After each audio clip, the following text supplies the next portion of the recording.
His father led his partner to them, and Fitzwilliam stepped forward. "I believe our set is next."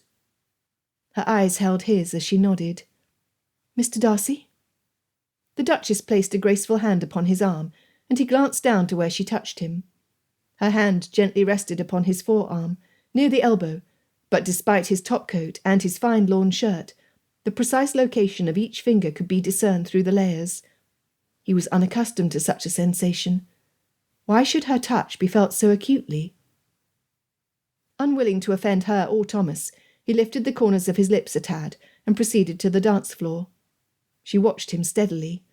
It would not do to show his disturbance of mind. As the couples began to move to the first strains, the Duchess continued to study him and did not cease her examination for the entirety of the first dance. Why did she stare at him so? And why should he care that she did? He had been the subject of scrutiny from a lady before, but still, the quiet observation for that long of a time made the first half of the set drag. Soon after the second dance commenced, she glanced up and arched that same eyebrow she had earlier. "I enjoy how this dance matches perfectly to the melody of the music." He managed a nod before the dance parted them, but soon enough her hand joined his once more.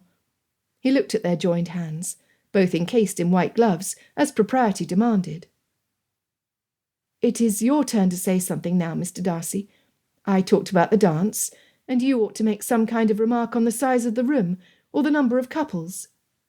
Her head tilted a bit to the side, and she waited for his response with that same arch expression. What was she about? Of course, the only way to discover her motives was to oblige her.